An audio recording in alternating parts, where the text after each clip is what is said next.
Good day, everyone. I'm Ria Menroda, and today I'm going to discuss climate change in Singapore. Climate change and why it matters. Climate change, defined as a large-scale, long-term shift in the Earth's weather patterns, is caused by rising levels of greenhouse gases in the atmosphere. 2015 was the warmest year on record, with average temperatures reaching about 1 degree Celsius above pre-industrial levels. Temperatures could rise to between 3.7 degrees Celsius and 4.8 degrees Celsius above pre-industrial levels by 2100 if no additional efforts are made to reduce GHG emissions.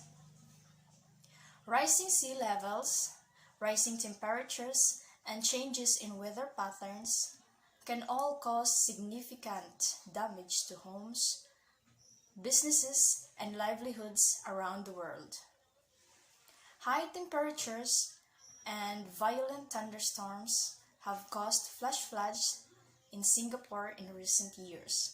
The annual mean temperature increased from 26.6 degrees Celsius in 1972 to 28.3 degrees Celsius in 2015, the hottest and driest year on record. Singapore also had its driest period since records began in 1869 in early 2014. Temperatures might rise by 1.4 degrees Celsius to 4.6 degrees Celsius by the end of the century, according to Phase 1 of the Second National Climate Change Study, while mean sea levels could rise by 0.25 m to 0.76 meter. Climate change is a global issue that necessitates a global solution. Singapore contributes to worldwide efforts to combat climate change under the United Nations Framework Convention on Climate Change, although accounting for only approximately 0.11% of global emissions. Domestically, they are cutting GHG emissions and implementing creative low-carbon solutions, all while increasing their resilience to climate change effects. Singapore's national circumstances and early actions. Singapore is a small city-state with a land area of only 719 square kilometers. Because of its small size, urban congestion, low wind speeds, generally flat territory, and absence of geothermal resources, exploring alternative energy choices such as nuclear, hydroelectric, wind, or geothermal power poses major challenges. Solar power deployment on a wide scale is particularly difficult due to their restricted land resources. Despite this, Singapore has made tremendous progress in attempts to combat climate change. They made early policy decisions to cut GHG emissions, such as moving from fuel oil to natural gas, the cleanest type of fossil fuel for power generation. Natural gas now accounts for nearly 95% of our electric generation. They also price energy at market value, with no subsidies to encourage households and businesses to use energy wisely. Impact of climate change in Singapore. Singapore is not insulated to climate change effects. The yearly mean temperature climbed from 26.9 degrees Celsius to 28 degrees Celsius between 1980 and 2020.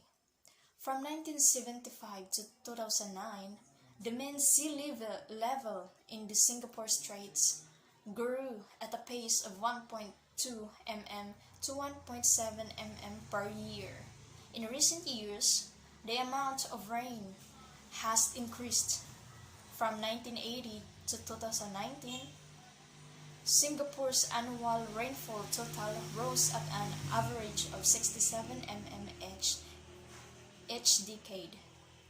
Typhoon Vami, the first known cyclone near the equator, swept north of Singapore in 2001, causing considerable flooding in the region. It's unclear whether such equatorial tropical cyclones will become more common in the future. How can climate change affect Singapore? Sea level rise. The most immediate threat to Singapore is rising sea levels, as it is low-lying island. Much of the country is only 15 meters above the Singapore height datum, and about a third of the island is less than 5 meters above it. Between 1935 and 1937, the mean sea level measured at the tide gauge at Victoria Dock in Tanjung Pagar was used to establish the Singapore height datum. It's used to measure height in engineering and mapping projects. Water resources. The intensification of weather variability could pose significant challenges to water resource management. Droughts can jeopardize Singapore's water supply, while heavy rains can overwhelm the drainage system, resulting in flash floods. Biodiversity and greenery.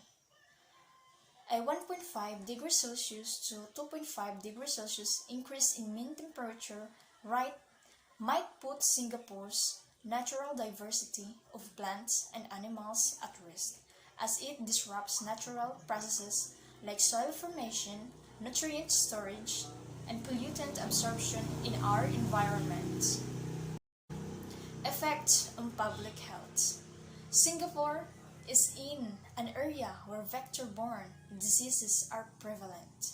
During the warmer months of the year, most incidences of vector-borne diseases like dengue fever are seen. Health stress, and pain may also be more common among the elderly and sick as a result of frequent and severe bouts of hot weather. Head stress and discomfort are caused by a warmer temperature, and the elderly are particularly vulnerable. Urban heat island effect. Due to replacement of natural land covered with buildings and other infrastructures that retain or produce heat, urban areas tend to be warmer. Higher yearly temperatures can cause heat stress and lead to increased air conditioning consumptions, raising Singapore's energy demands. As a result, domestic carbon emissions are higher. Food security. One of the trends endangering global food security is the effects of climate change, such as severe storms, flooding, and extended droughts. Because we import more than 90% of our food, Singapore is particularly exposed to global food supply. Price variation. Changes in weather patterns caused by a minor increase in global temperature can damage crops cultivated in other nations and eventually our food supply. Singapore and international efforts. Climate change's causes and consequences can only be effectively addressed through a coordinated international effort. Every country must do its part to reduce global concentrations of greenhouse gases and adapt to the effects of climate changes. Singapore, as a small low-lying city-state with an open economy, is particularly vulnerable to the effects of climate change. They are keenly interested in global efforts to address potential threats to natural ecosystems and human societies. Singapore has always been a strong supporter of multilateral approaches to global issues, and they are collaborating closely with other countries to address the climate crisis.